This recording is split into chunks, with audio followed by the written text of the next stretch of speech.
Guys, as we are approaching the end of this episode, मतलब ये मेरा favorite part होता है for each episode because it's time about Ask TG और यहाँ पे मैं ट्राई करता हूँ जो आपने सवाल पूछे होते हैं ना from the world of tech, उन सभी के जवाब देने के बारे में. I mean, every time we have such a great variety of questions. I think इस बार भी ऐसे होने वाला है. Let's see क्या आपके questions हैं. मैं देने वाला हूँ जवाब एक एक करके.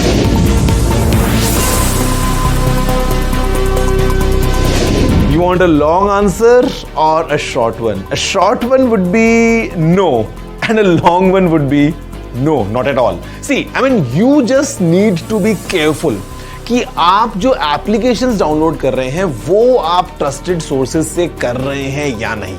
I mean, don't click any random links, don't download the attachments from your email, don't just install the random APK files. And I mean, if you just limit yourselves to the Google Play Store or in case of an iPhone to the Apple App Store, you're sorted. No need for an antivirus if you're using a smartphone. Hi Tech Guruji, this is Lavanya. I'm a huge fan of yours.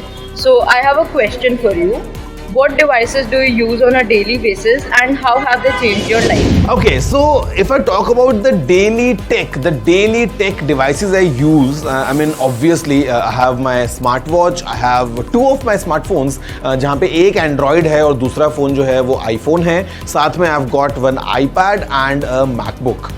Earphones भी है, in fact I've got AirPods. So I think the way all these devices work together is kind of enabler at times because अगर मुझे चलते फिरते कुछ काम करना है, notification देखना है, I've got my watch for that. अगर मुझे अपनी health data check करना है, oh, watch helps there. Mobile phones, you all know the kind of stuff it helps you with, तो वो सब तो है ही obviously. A tab, let's say for entertainment या फिर अगर आपको कुछ काम करना है, if you want a bigger canvas. Laptop, again for serious stuff. And the way these devices communicate together, I think ये मुझे ही नहीं हम सबको, if you are using any smart device, even if you have just a smartphone and nothing else, वो भी आपको help करता है daily basis पे कुछ नया करने के लिए, कुछ नया सीखने के लिए. Hi Technical Guruji, I am Harshit Kalra and I have a question for you. Can updating a software result in slowing down a phone or a computer's performance? Sometimes yes, sometimes no. So okay, I'll tell you कि होता क्या है. See, normally जब आपने एक phone लिया या आपने एक कंप्यूटर लिया, it comes with a certain a version of a software और वो ठीक काम कर रहा है, everything is optimized, सब कुछ ठीक चल रहा है. But as you proceed, अगर आप 2 साल बाद या 3 साल बाद की बात करते हो, so your hardware is definitely outdated, but the software which you are installing as an update वो एकदम latest है.